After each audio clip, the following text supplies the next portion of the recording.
And we like to take some of the topics, some of the people that you see in the journal, and bring them here live. And for this session, we have Harold Dupuy of Stuller. Harold has run a regular column in our magazine called Industry Snapshots, where he takes trends, he takes statistics, and he basically creates a roadmap to see where we're going and how other people can get there too and have success. Harold is currently Vice President of Strategic Analysis for Stuller in Lafayette, Louisiana. Before that, he operated a private appraisal practice in GemLab in Baton Rouge. He holds several gemological and appraisal credentials, including Fellow of the Gemological Association of Great Britain, GIA Graduate Gemologist, and Master Gemologist Appraiser from the American Society of Appraisers. With that, Harold, it's all yours. Thank you, Rich. Hey guys, thank you for coming.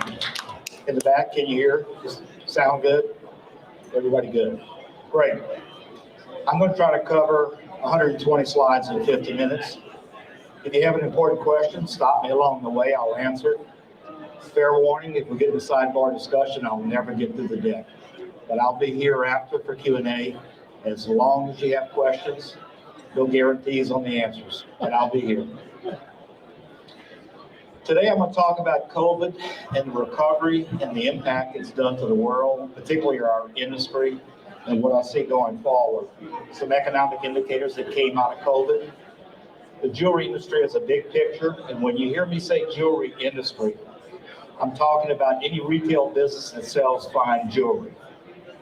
Jewelry stores, next up, is about 42% of fine jewelry sales in America. So the gap between the 42 and the industry, I call the other sellers. I put all other types of verticals in that category. A little bit online, bridal, very key category in the industry. The diamond industry, a little on jewelry manufacturing, should be, we're here at a manufacturing show. And we'll look at a long-term picture, wallet share for the consumer back from the 80s to today. And some challenges and opportunities I see looking forward. So let's get started with everybody's favorite subject, right? COVID. Huge supply chain disruption. It really was a perfect storm with the lockdown and an unexpected surge that came back. Shipping containers increased costs by tenfold. It went from $2,500 to $25,000. And all the PPE materials we needed for COVID, the containers were in America and they wasn't in the right place as it came back and the surge came back. So truck driver shortage, chip shortage. Auto industry has lost 7 million units, about $210 billion of revenue because strictly due to the chip shortage.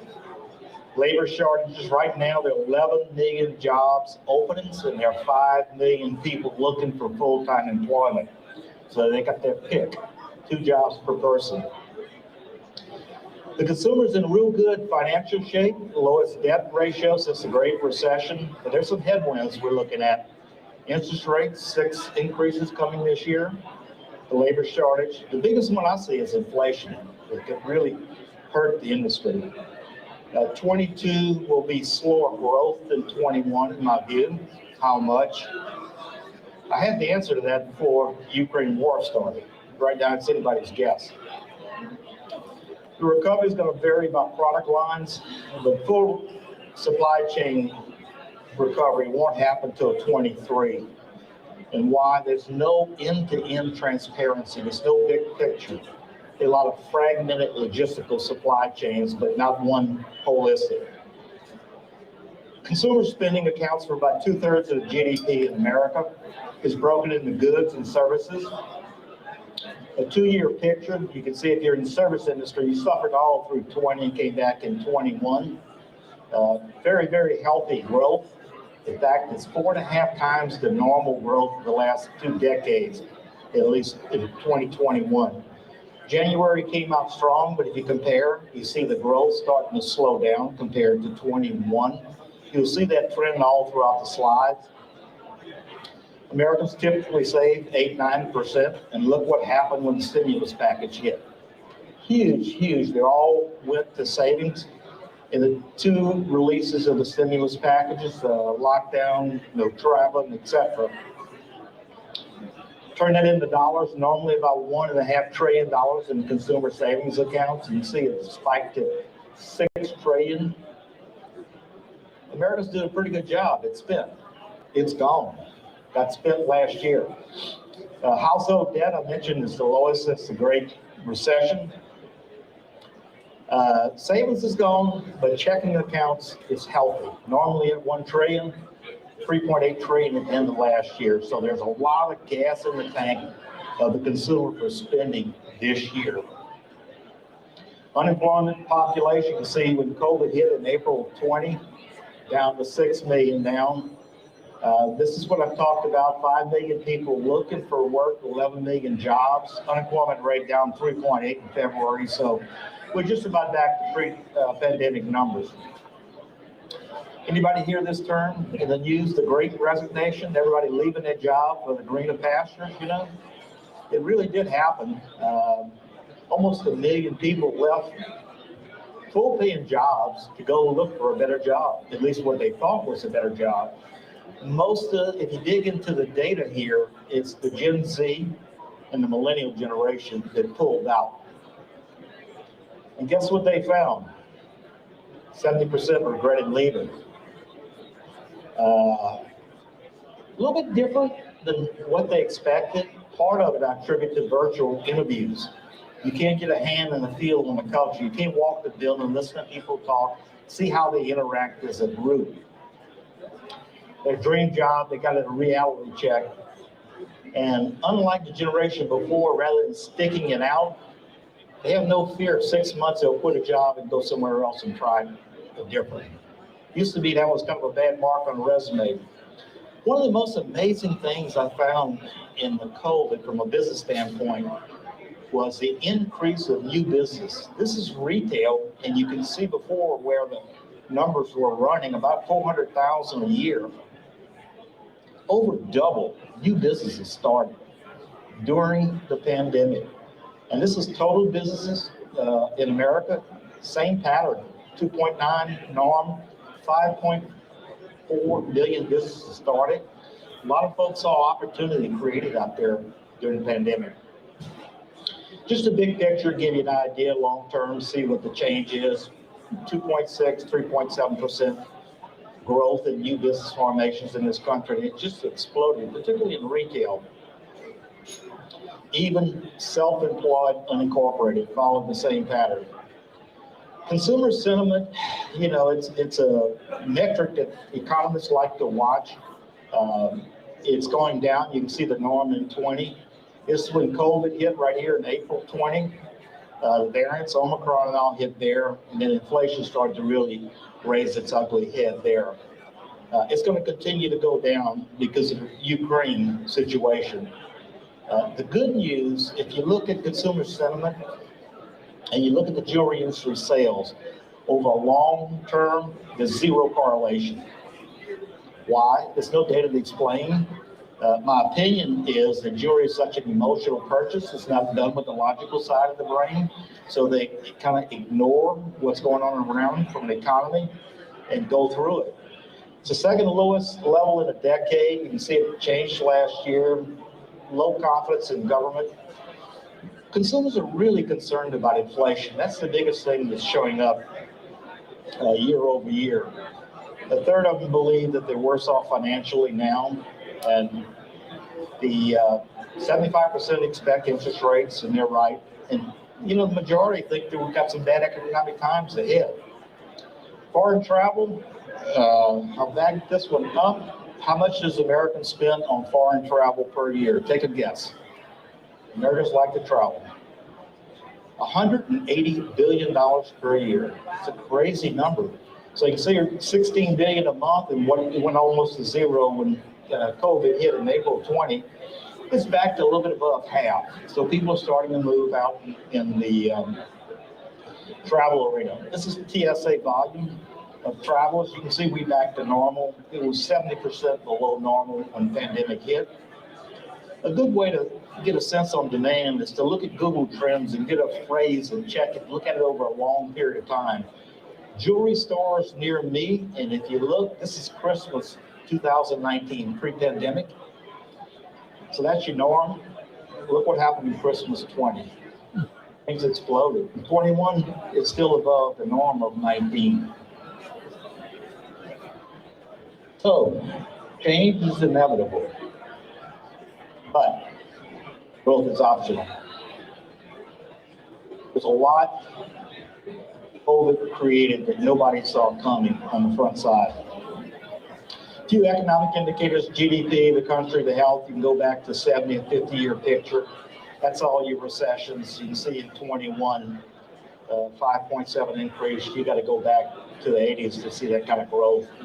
Shortest recession in history, 2020, COVID. Stock market after 3 good years, year to date down about 10 points. Inflation, this is the monster that we're facing, right at 8% in February, and no signs of reducing right now. You got to go back 40 years to find a higher inflation rate. In the past 20 years, the norm's been around 2%. Just to give you some categories, used cars led the way, the shortage, just supply and demand, the computer chips issue. Gasoline, we all know about. The good news, if you look on the bottom of the slide, booze only went up 4%. So jewelry went about 4% last year. So it's not on the top of the chart. I had a good forecast for 22, pre-Russian invasion of Ukraine. The gold numbers were about 22 forecasts based on a lot of analysts around the world. This is the Russian stats. So right now, this is where the markets are. It depends a lot on the length of the war, where it'll end up. So let's get something more exciting, the jewelry industry. Anybody know how much jewelry was sold in America last year? Take a guess, in billions. I can't hear you, but whatever you said is wrong. Surprising number. $115 billion in last year. So there's about 20 billion in that number of watches. So it gets down to 95 billion of jewelry. Just mind-boggling numbers when you look at the increase over prior year. So question to you, how many places can a consumer buy jewelry in America? How many stores? Lots, 80,000. We know there's about 21,000 jewelry stores, so the other 60,000 is what I refer to as the other sellers. That's department stores, warehouse club, clothing stores. All other vertical is in the other sellers category. So this is the way the sales broke out, preliminary rough estimate for 21. And jewelry stores, about 30% of the doors, 42% of the volume, so a little bit stronger. Typical jewelry store over the last 5 years is doing $1.25 million, $1.4 million, $1.5 million. Last year, the national average was over $2 million per door. You just do the math, so shows you what a tremendous growth last year. If you own the business and this was your 70-year curve, you'd say, okay, I'm healthy. I really am. Long-term prosperity. That's jewelry industry sales. And in the Great Recession, 2 years, it took 2 years to shave off $10 billion in the Great Recession. And last year, it grew $38 billion in 1 year. 38 billion growth in 1 year. Highly unexpected by everyone in the biz. Here's the numbers per decade, and you can see in 20, and look at last year. What an aberration, huh? Crazy times. Going back, I went back to the late 40s. The highest single-year growth I could find occurred in 72. It's 26% year-over-year growth. So last year, double that number. Phenomenal. Jewelry is a share of total consumer spending over time. You can see it's been going down since the Great Recession. Last year, put it back up top. It equaled the late 80s and mid 90s in the heyday of the jewelry industry. So the share of wallet jewelry just exploded last year. Two-year picture for the industry, COVID down 50% in April, came roaring back, set record, and even against 19 plus 54. We came out of the gate strong for 22, up 24% for January. January is going to grow strong, I believe, in the first half, and it's going to start to slow down in the second half of the year. And if you look at jewelry compared to total retail, that's your total retail picture. And this is the jewelry picture for last year. Just incredible, no matter how you shake it out. These are the categories for last year. Jewelry was the first place tied to clothing out of 65 product categories that the Feds track. Once again, an incredible year. The booze only went up 6%. We're in good shape. January is the only month published this year. As expected, gas prices up. Another good news you can see at the bottom of the chart. Booze is going the other way, negative 2% on liquor, so we're in good shape. Jewelry stores about 15% for the first 2 months. And incidentally, let me add something right here. The Feds quit reporting jewelry stores in March of last year due to insufficient sampling. So I'm using Edge Retail Academy for my directional numbers on jewelry stores. Roughly 1,200 stores, about $3 billion annual sales. So they're pretty good samples. So it's directional, but they're not going to be precise. I've looked at Edge versus Fed's numbers for years. There's about a 4% margin of error. So you're within the ballpark. $100 million retailers. Here's the big guys, the public companies. Signet just reported. Had an incredible year with a 50% increase. Went from a negative 57 million red ink to making 903 million. Quite a turnaround in 1 year. Jewelry stores, there's about 15,000 jewelry store firms. That's a term Feds use for companies. 21,000 stores. There's a lot of concentration in the jewelry store sector. The 50 largest companies own about half of the market. You can see there's about 5,000 stores out of the 21,000 that control 45% of the volume. And they account for, 2 billion average in the four largest down to 266 million, the top 50. So you can see there are 13 billion out of the 31 in that picture. Jewelry stores, there's a lot of small mom and pops in that business. This is kind of the average. This is 17 data. Data's not out for last year. The strongest sector in the jewelry store is companies that run between 10 and 25 million a year with a handful of doors. They average $6 million per door. They're the most productive in the entire marketplace. Product sales mix doesn't change year to year. About half of the business is diamond related. Carat gold jewelry, watches runs about 12, color gemstones, and a lot of other categories. These are fairly static through the years. The same picture I showed you, the industry, this is jewelry stores going back 50 years. And you can see that big spike. They lost $5 billion in the recession, and they picked up $15 billion last year in 1 year. Year over year, similar to the industry, the biggest increase is 23% in 1980, and they doubled that number last year. January, February, based on the Edge, they're running about 15%, a little below. The industry's running about 25%, so they're losing market share. It's a trend that's been going on for a long period of time. Same picture, when I tell you the industry dropped 50, well, the jewelry store is almost 80%, because a lot of these guys will close. The big box guys can stay open because they hit the call essential. Holiday it's been for a long period of time getting shorter and shorter in the industry. And that business is getting spread to the spring of the year. 20 is an aberration because of the closures. As you see, 21 gives you a little stronger picture. So, growth was 23 and 29% the last 2 years. You can see the dollars here, how a massive increase in 21. This is the seasonality shift. If you add up November, December, about 5.5% of the year is taken out of the fall and put it in the spring part of the year. Yeah, JCK headline, industry shrank less. Okay, well, it did. We opened about 385 new jewelry stores. You can see the last 5 years, fewer stores have been closing. It's been a healthy trend. JBT for retailers, wholesalers and manufacturers. Actually, the number of stores closed went down 18% last year, which is good.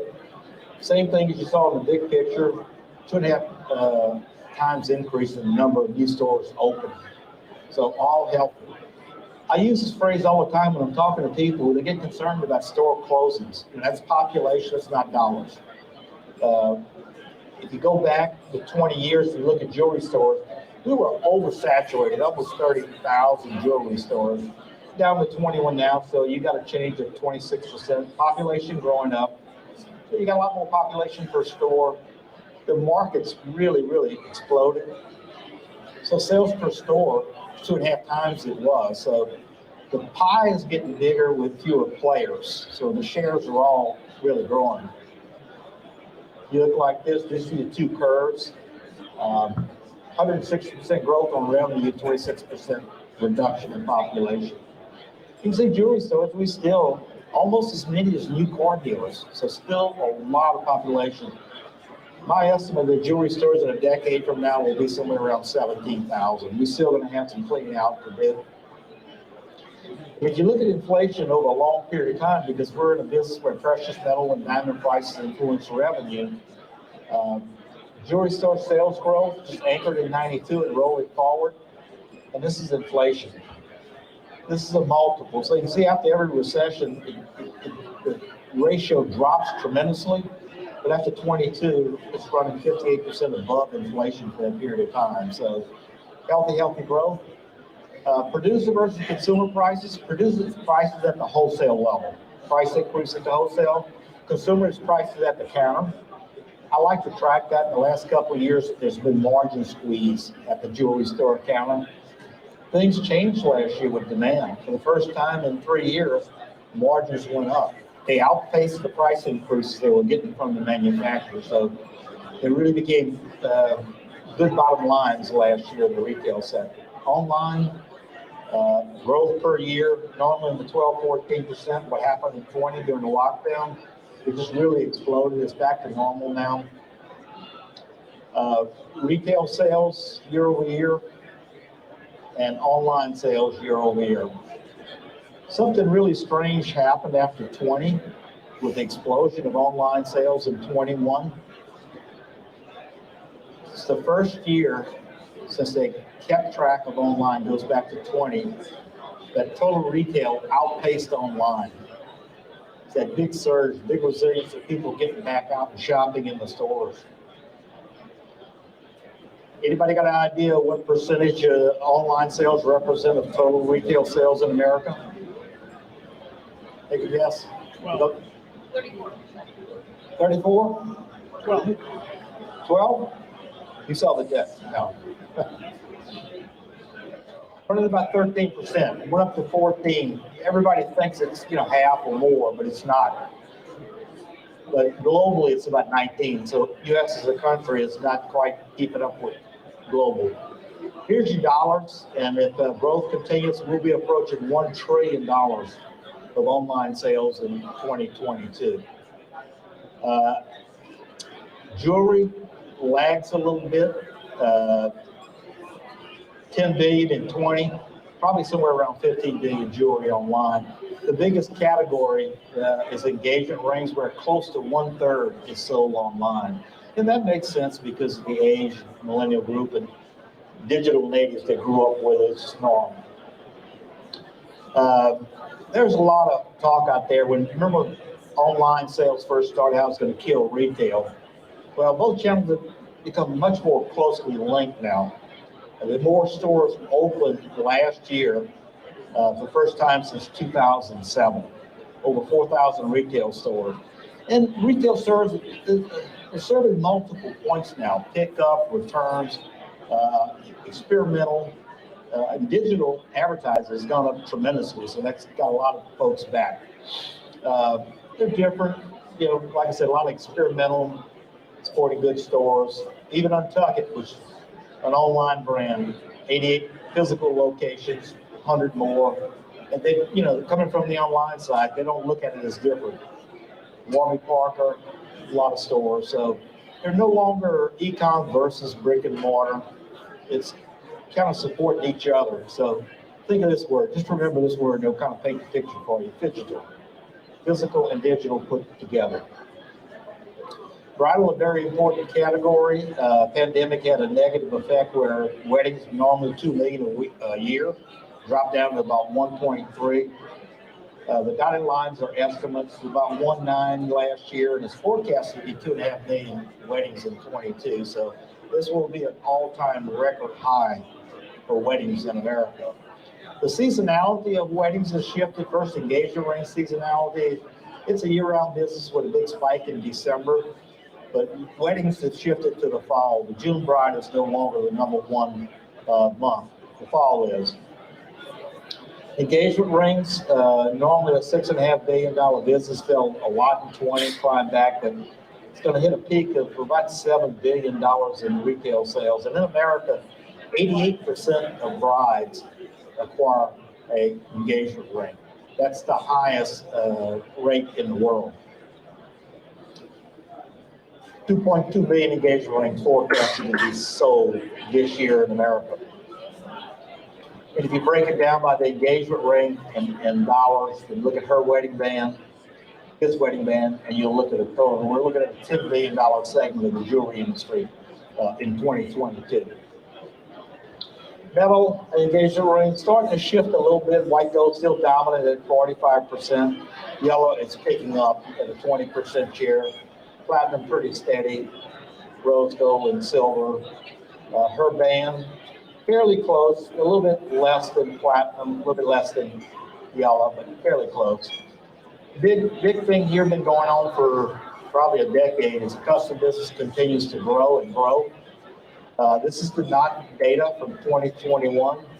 Their survey, which is probably the best data you can find, that says that 12% of consumers walk into a jewelry store today and buy something as is directly from the case. So if you're a retailer and you're carrying the same inventory you did a decade ago, you're not getting your return on the investment. Complete custom, somebody walking in the store with a picture from Pinterest, napkin sketch something, a third of the bridal business today. So it's really a huge category. This is where the big picture is. Most of the people come into a store, see something they like, and they want to change it.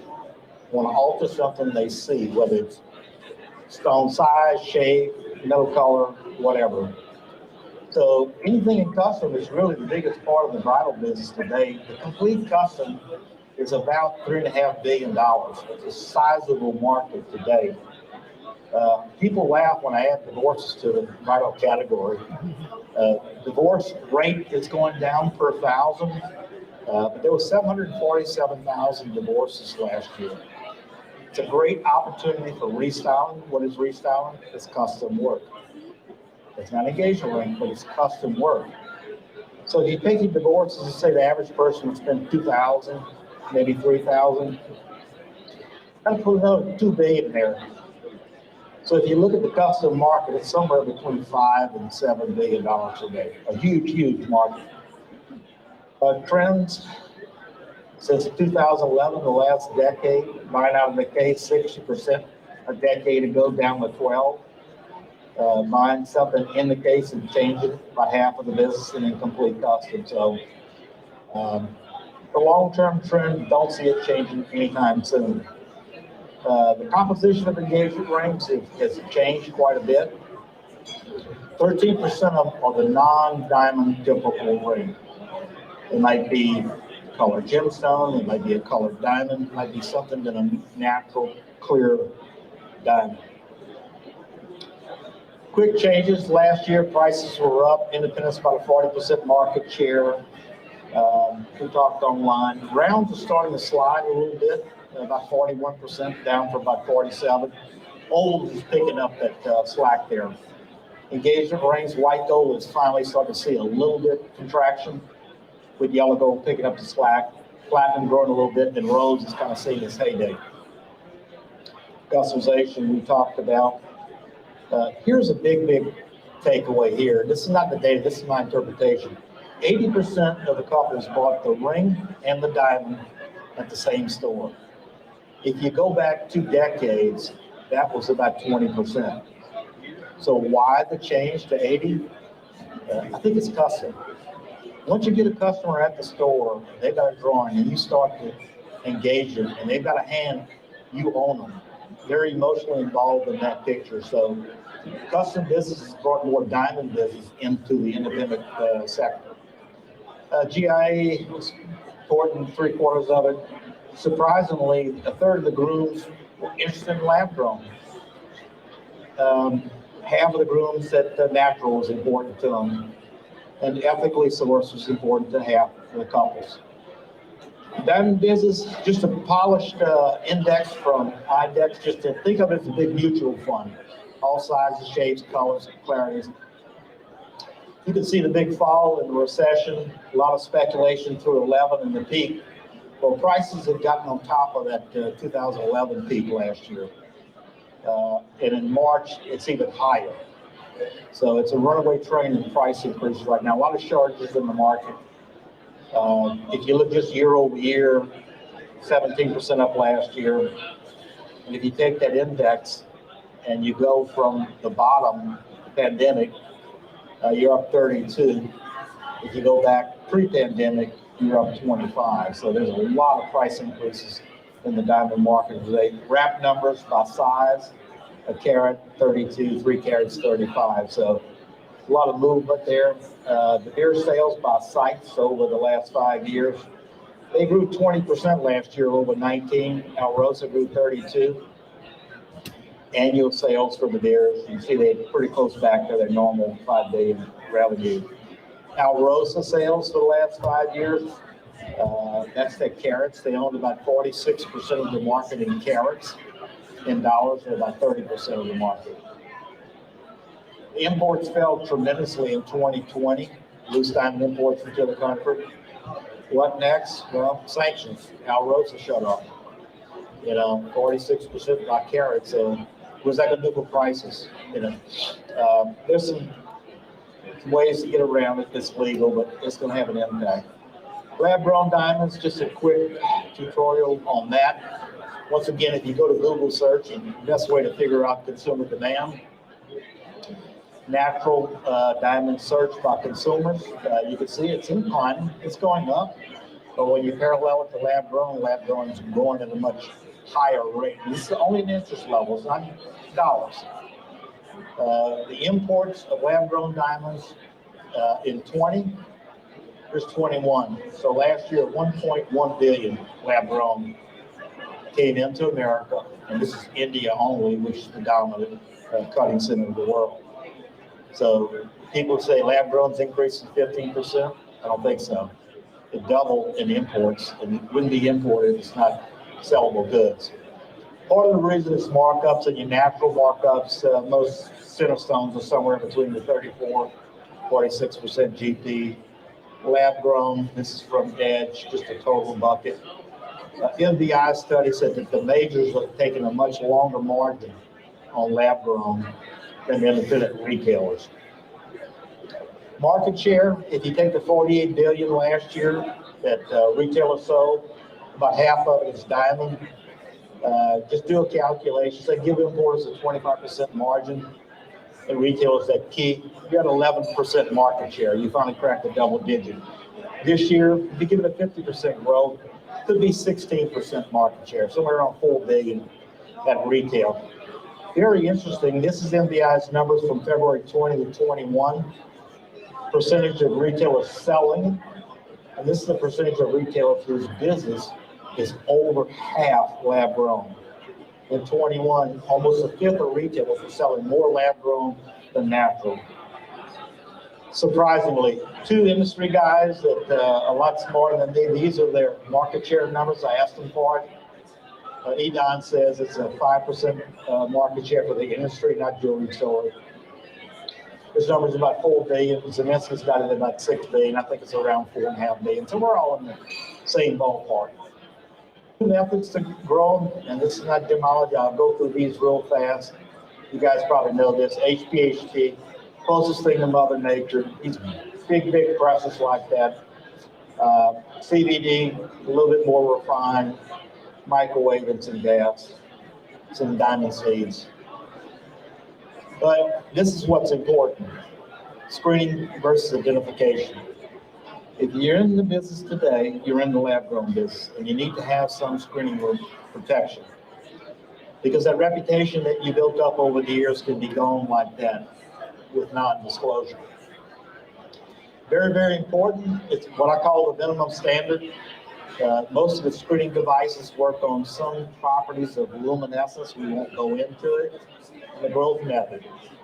On the other hand, identification requires advanced spectroscopy and a lot of advanced knowledge in understanding optical centers and defects. It's a lot of physics involved there. So stay on the left side and do the best you can with it.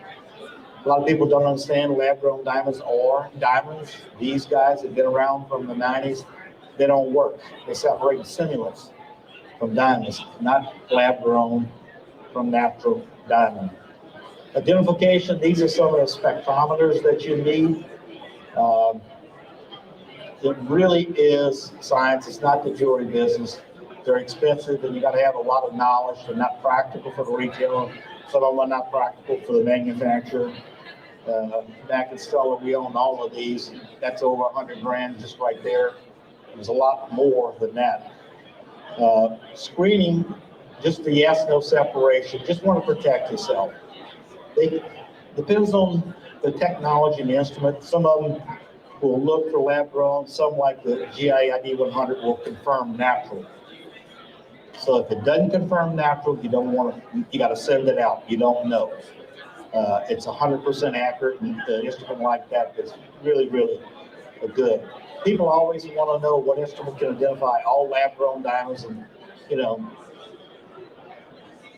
simple to operate, inexpensive, all sizes and shapes, all colors, fast results, and can do mounted goods. There's one instrument out there. It's called none. Can be done. It really can. The SURE project was done by Natural Diamond Council. They test the testers, all the screening instruments. To date, they've tested 33 screeners. It's the best third-party testing. Think of it kind of like UL laboratory approved, but don't get too hung up if the instrument is a SURE tested. Why? Because that seal of approval means it went through the testing. If I tell Daryl I went to Harvard, he's got an impression. Gives a little bit more, he finds out, then he knows the real story. Well, you gotta look at the results in the test, not just a SURE tested seal. I co-authored an article, it's 14 pages on the SURE project a couple of years ago. Anybody interested, give me an email address, I'll send it to you. We took 260 pages of laboratory and condensed it into 14 pages and give you an answer on these instruments. So, which instrument to buy? It depends on how you're going to use it. Lucid mounted, single volume, shape, size, color, manual or automated. Do you need it to tell simulants? Skill set, and do you want the machine to tell you on a readout, or are you interpreting something by the color of fluorescence or phosphorescence? Ask a lot of questions, and these are the 4 metrics in their SURE program: false positive, false negative, etc. The size, just typical things when you're buying equipment. Describe its best use. The most important question to ask a lab-grown screening equipment manufacturer: describe its limitations. What can it do? And if you can say it does everything, do a 180 and walk. None of them can do everything. Spreadsheet, just to show you, at the time I think there was 31. I put in there so the results, false positive, false negative, the accuracy and referral. So just adding up the false positive, false negative, and scoring it in the blue column, kind of like golf. The low number wins. So you see at the bottom there, they're about 95% accurate if you take the 33 that's been through the testing process. And you have to look at the score on natural, and you have to look at the score on lab grown. 2 different scores. So in just a summary of their tests, false positive 5.9, false negative 3, so about 95% accurate. Lab grown, similar. Let me back up. See those two yellow arrows? That means the limitation on testing was 1 millimeter. Anybody sells a piece of jewelry below 1 millimeter with a diamond? You better believe it. So you're blind below 1 millimeter unless you have some very sophisticated equipment. But 90% accuracy is what you're dealing with. Talked to a lot of retailers on this subject, so we did a model. I did a model retail store. You just got to look at your risk, high, medium, and low. Assess your risk. On the backside, if you're buying from trading networks out there, you don't know who the guy is. It's a high risk. You got to be screening heavy. Maybe a new vendor is a high risk. Ask your existing vendors, what are you doing on screening? There's more. You can fill in the blanks there, but on the front side, the biggest risk is buying over the counter. Trade-ins, repairs, you got to check all that. Appraisals, even customer returns could be a low risk today. We began at Stuller. We began in the business, lab-grown selling business in December 2016. We started selling, so 7 years. Because of the gemological background, I got involved in acquiring all the spectrometers and all. But today, inside the facility, we use 15 unique instruments. Those 15, we have a total of 44. So some of them, we got a dozen of this one, 6 of this one, scattered throughout 8 screening stations in the building. We got over 40 full-time associates involved in screening. Why am I telling you this? That's a lot of cost burden. So you've got to look at it as a business in whole. It's a necessary evil to protect your reputation, but you've got to do it. GIA inscription, look, not in America, but overseas right now, there's more fraudulent lab-grown diamonds being cut to match a GIA report. GIA is going to launch a new instrument at JCK. It's a combination of OCR and AI technology to validate that an inscription is theirs, to authenticate that diamond and that report matches. So don't just look at the inscription. I've already said these. Witsio, when in doubt, send it out. If you don't know, the machine doesn't know, send it to a good lab like GCal. He knows. He's got all this equipment before he sells it. It only takes one undisclosed, and some bad publicity to ruin the reputation you built your life on. So even if you're not in the business of selling lab-grown diamonds, I hate to tell you, you're in the business of lab-grown diamonds because they're in the market. Manufacturing, what percentage of jewelry sold in America is made in America? 5. AJ's an optimist. Murphy's Law. You ever heard of O'Toole's Law? He said Mr. Murphy was an optimist. It's about 20%. It varies, 18, 22, somewhere in there. I think it was a lot higher in 21 because of imports. In America, it's about 2,000 manufacturers, give or take. Like the jewelry stores, there's a lot of concentration. The 50 largest companies control about 3/4 of the market. So 2.5% of the population, 3/4 of the market. The 4 largest average about 550 million, it's 8, 20, and 50 largest around 100 million annual revenue. So you can see the industry right now is somewhere close to 8 billion U.S. jewelry manufacturing. You can see a decline over the years. The striped ones on 20 and 21 are forecasts from Ibis World, the global research firm. I think they're wrong. That's why I striped them. I don't think it declined. I think it went up because you got about a $20 billion shortfall in imports. And you got this huge retail growth. It took care of some of the existing mid-screen inventory, but not all of it. So I think these numbers are going to come up closer to about 8 billion. There's your big shortfall right there, about 15 billion. Against 19, it came back strong. So you can see 43. If you break the imports down, colored gemstones about 3.5 billion.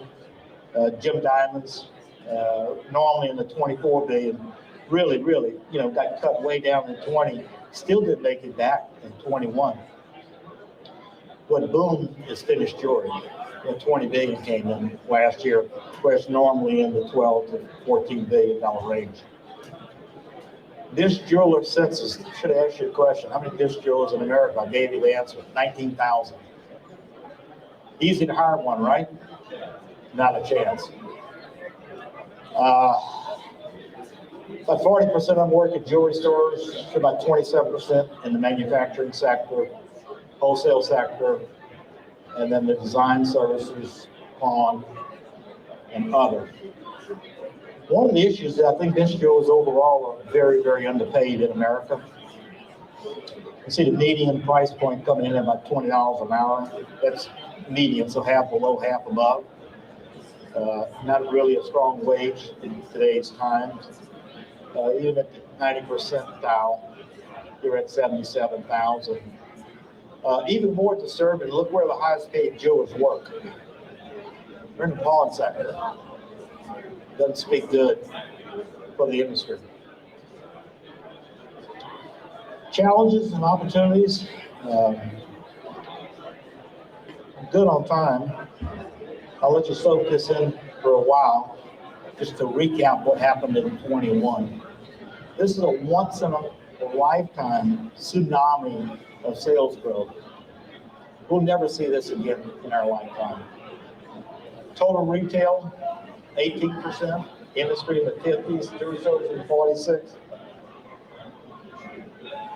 That's your average for the last 3 or 4 decades, last 3 decades. 34% is the norm. That's the norm when you blow to 51. Crazy year. This is the biggest challenge I see with the independents continuing to lose in market share. You go back 50 years, they own 3/4 of the market. They got about 42% share today. If you just take the growth in the last 2 decades, you've got 40% going to independents and 60% going. $83 billion of growth, and independents only took 40% of it. This is a slide I used for an internal presentation at our annual kickoff meeting. And by decade, you can see the independent in the industry, and that's your growth from 70 to 20, so 50 years, from 4 billion to 76. Based on that growth rate, this is what I said, like year 2030, the industry would be. This is what happened last year. That growth rate would have been 2040. So essentially, we put somewhere between 15 and 20 years of growth packed into 1 year. Are we going to see it again? Not in our lifetime. The jewelry industry, for a luxury industry, is the most resilient on the planet. You go look at other luxury brands, take clothing out of it because they had a good year. You won't find any sector close to jewelry. And I'm going to show you a slide. It's hard to believe, but it's federal data. It's the jewelry industry growth, and why I want to show it to you. Anybody know what happened between 1939 and 1945? It was a world war, World War II. In today's dollars, the jewelry industry went from 8 billion to 22 billion while a world war was going on. Is it resilient? It's the most resilient business on the planet. Some takeaways, I'm going to leave a few minutes for questions, easy questions. Unexpected growth. Why? Well, vaccination went up, stock market's booming, unemployment went down. Experience-based purchases were very, very limited. Huge stimulus. You saw those savings accounts. They fell out the sky. Pent-up demand, plus money in the bank. Consumers are still ready to spend. Savings are down, the checking accounts are really high. Digital, we talked about. The diamond industry got rid of a lot of glut in the midstream. They've been accumulating. Inventory went down, bank loans went down, so higher liquidity. Incredible new business formations, both in retail and total business. This year, I think I said it earlier, slower growth in 22. but well above historical norm. And I put this deck together pre-Russian invasion of Ukraine, so you know nobody knows the length of that it's going to take, and it'll have an effect. But I think we saw for the first 2 months the independents at plus 15, the industry in January plus 24. So they're going to have a good year. Indicators are positive. The biggest one is inflation. Interest rate hikes, you have 7 of them, quarter each. So, okay, you had 0, you're 2 1/4. BFD, right? It's still below historical norm in interest rates. Supply chain charges won't completely heal until 23, some beginning of 24. There's going to be some corrections in it, but jewelry continues a strong first half. So the industry is very healthy. And the caveat, the deck was prepared pre-Russian invasion. So the industry is a long-term growth industry, and it has a bright future. I hope the last 51 minutes has shed a little light on the industry. You might have learned 1 or 2 things, and I'm ready for some easy questions. Thank you. Pretty good audience. Thank you. Any questions related? Did I thoroughly confuse you? Did it give you some context? What's the question? Ani? Oh, Ani has a question? Mike. The mic. Yep. So everybody can hear your question. Thank you very much. It was a wonderful presentation. Mine's very quick. In the beginning, you said that jewelry stores sold 42% of jewelry. And then later on, I saw a slide that said people were Googling jewelry stores by me, and there was a peak. So if more than 42% are not jewelry stores, can you explain why the peak for jewelry stores near me is a peak? Yeah, the Google trends with people looking to buy in that month, that period. The 42% is a share over a year. Take the pie over a year, so it's a 42% share.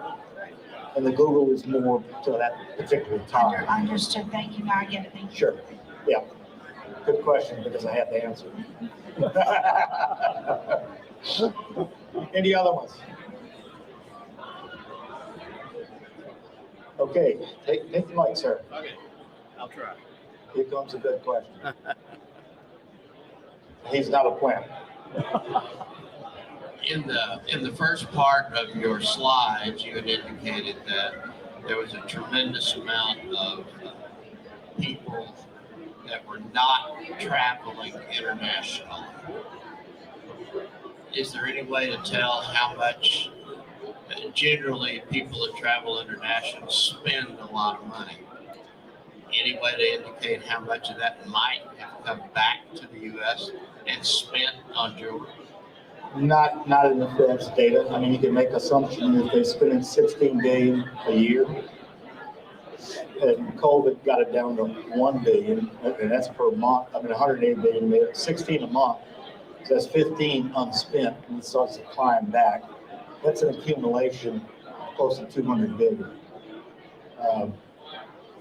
I would say the majority of it, because you see these savings accounts, you put savings and checkings together, you can back into the math and the number. But I would say a lot of it got spent. I don't have the exact number. Somebody else had a question? Don, you want to? Mike, here comes the first hard one. Okay, Harold, that was a great presentation as always. And I didn't bring any tomatoes. Good. I left them. But a personal question, your personal opinion. Do you feel, and you guys sell a lot of diamonds, do you feel that it will ever be willing to buy knowingly Russian diamonds? You know, Albrosa spent a lot of money to be able to do embed identification, not only in the rough, but it also transfers into the polish. I think that's out the window now. Whatever number of millions of dollars they spent is probably wasted. But you guys sell a lot of diamonds. Do you feel that even though there's an embargo, there's sanctions. You feel that Americans will ever buy El Rosa diamonds, Russian diamonds? Before the war, I don't have any feedback from customers requesting Russian diamonds or not saying I don't want a Russian diamond. Americans have short memories. And of course, as you know, once it's polished and cut, if the retailer doesn't know where it comes from, he can't disclose. There's going to be a hangover from the invasion for a while. Any responsible company, ourselves included, shut off any Russian diamonds that we acquired. Puts more pressure on the supply side. But you have no choice, to do it right. It's hard, Don. I think the hangover is going to be a while. I don't know how long it's going to be, because I think the American consumer shopping is such a sport, and the memories tend to fade.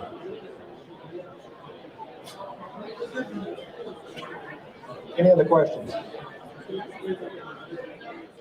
No?